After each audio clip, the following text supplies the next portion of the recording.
Hello दोस्तों, welcome back to the channel Srishti study point. और आज हम बात करेंगे यहाँ पर उत्तर प्रदेश शिक्षा सेवा चयन आयोग के बारे में। और आज सभी को पता चल गया है कि यहाँ पर जितने भी सदस्य हैं जो चुने गए हैं, उन सदस्यों ने अपना कार्यभार संभाल लिया है और कामकाज स्टार्ट भी हो गया है। लंबित भर्तियों पर काम करने के जो हैं यहाँ पर निर्देश दे दिए गए हैं शुरू करने के। लेकिन इससे पहले बहुत सारे क्वेश्चन बच्चों के दिमाग में हैं, उन क्वेश्चंस पर बात करते हैं। उसके बाद देखते हैं कि आगे क्या होगा जब ये आयोग बन गया। तो देखिए, क्वेश्चन यहाँ पर ये है कि एडवर्टाइज नंबर जो यहाँ पर आपको दिख रहा है इसमें लिखा हुआ, और जिन बच्चों ने इसको फॉर्म भरा है, एडवर्टाइज नंबर 51 असिस्टेंट प्रोफेसर, ठीक है, डिग्री कॉलेज में लगते हैं, उनका एग्ज़ाम कब तक होगा, क्योंकि इनके फॉर्म भी भरे हुए हैं पहले से ही। अभी सब कुछ बताऊंगी। इसके साथ साथ टीजीटी पीजीटी का एग्ज़ाम कब तक होगा, इनके फॉर्म भी भरे हुए हैं।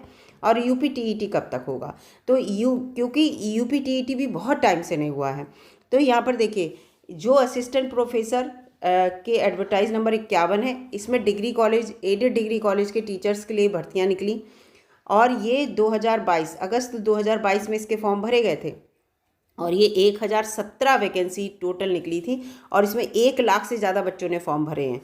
और बच्चे समझ लीजिए, अगस्त 2022 से 2024 चल रही है और अगस्त आ जाएगी, 2 साल लगभग होने वाले हैं। अभी तक इसकी कोई परीक्षा का शेड्यूल नहीं आया, क्योंकि ये कहा गया कि जितने भी एडेड कॉलेज होंगे, एडेड कॉलेज चाहे वो इंटर कॉलेज हो चाहे वो डिग्री कॉलेज हो, सब की भर्ती जो है, जिसमें टीचर्स की भर्ती जो होगी वो नया आयोग करेगा।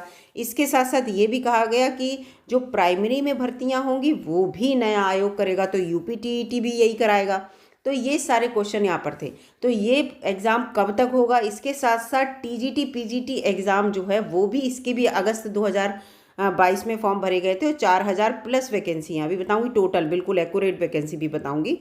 तो ये सारी वैकेंसी थी, इनका एग्ज़ाम कब तक होगा, क्योंकि ये भी एडेड कॉलेज में जो टीचर्स की भर्ती थी उसके लिए है। अब फिर उसके बाद यूपी टीईटी इतने सालों से नहीं हुआ है, कब तक होगा, बहुत बच्चे इंतजार कर रहे हैं, पढ़ पढ़ के बच्चा परेशान है। और उसके बाद क्या करता है बच्चा, कहता है कि भाई अब तो यहाँ भर्ती होंगी नहीं, क्या करना पड़ के। तो ये 3 क्वेश्चन बहुत इंपॉर्टेंट हैं, ठीक है, कि इन पे जो है काम कब से शुरू होगा, तो यहाँ पर हम आज बात करेंगे, ठीक है। तो ये न्यूज़पेपर में खबर निकली जो मैंने आपको दिखा दी, और जो मैं आपसे कह रही थी, देखिए 4163 टीजीटी पीजीटी के जो पद हैं वो पूर्व विज्ञापित हैं और इनके फॉर्म भरे हुए हैं। इसके साथ साथ 1017 असिस्टेंट प्रोफेसर के पद भी पूर्व विज्ञापित हैं, फॉर्म भरे हुए हैं, और उसके बाद भी यहाँ पर पेपर अभी नहीं हुआ है, ठीक है।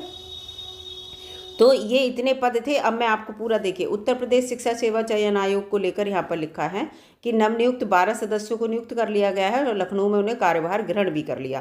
प्रमुख सचिव उत्तर प्रदेश शिक्षा सेवा चयन, प्रमुख सचिव उच्च शिक्षा के प्रमुख सचिव, क्योंकि जो एडेड कॉलेज डिग्री कॉलेज होते हैं, MP अग्रवाल ने सभी सदस्यों के साथ बैठक की और लंबित जितनी भी भर्तियां हैं उनकी प्रक्रिया शुरू करने के निर्देश दे दिए कि जो भी भर्तियां हैं लंबित, यानी कि जिनके एग्जाम होने हैं, तो उनको सबसे पहले काम किया जाए। इसी के साथ आयोग के सचिव और परीक्षा नियंत्रक समेत अन्य पदों पर प्रतिनियुक्ति पर तैनाती के लिए भी पत्र जारी हो गया।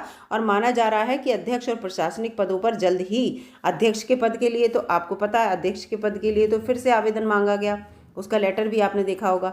तो अध्यक्ष के पद के लिए फिर से आवेदन मांगा गया, आवेदन आते ही उनकी भी नियुक्ति हो जाएगी, और प्रशासनिक जितने भी पद हैं उन पर भी जल्दी से जो है नियुक्ति हो जाएगी। उत्तर प्रदेश माध्यमिक शिक्षा सेवा चयन बोर्ड एलनगंज में ही ये आयोग बन जाएगा। ये पहले से ही चल रहा था कि माध्यमिक शिक्षा चयन बोर्ड का अपना खुद का कार्यालय है, खुद की जगह है, तो यहीं पर ये आयोग बनेगा। जबकि जो उच्च शिक्षा से रिलेटेड था वो कार्यालय किराए का था, तो इसलिए वहाँ पर नहीं बनना था। ये सदस्यों की नियुक्ति के साथ उनके कामों को, कक्षों की साफ सफाई, ये तो अलग एक बात है, और कौन कौन सदस्य बने हैं ये सब इसमें लिखा हुआ है, किन किन को बनाया गया है, तो ये चीज़ है, ठीक है। अब ये इसके साथ साथ यहाँ पर सबसे इम्पोर्टेंट बात ये है कि ये जो दोनों भर्तियां हैं, ठीक है, ये दोनों भर्तियां हैं, अगर ये आयोग अपना कार्य शुरू करता है तो सबसे पहले इन दोनों भर्तियों का एग्ज़ाम होना चाहिए, है ना।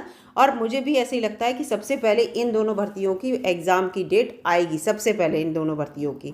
और ये कब होगा, ये देखिए अब होगा तभी, ये जो केंद्र के इलेक्शन है इसके बाद ही, मैं आपको बता रही हूँ, केंद्र के जो इलेक्शन है इनके बाद ही आपको ये सब देखने को मिलेगा। क्योंकि आज जो है वो पूरा जो इलेक्शन कमीशन की मीटिंग है, और उसके बाद आचार संहिता लग जाएगी। आचार संहिता लगने के बाद तो कोई परीक्षा होगी नहीं।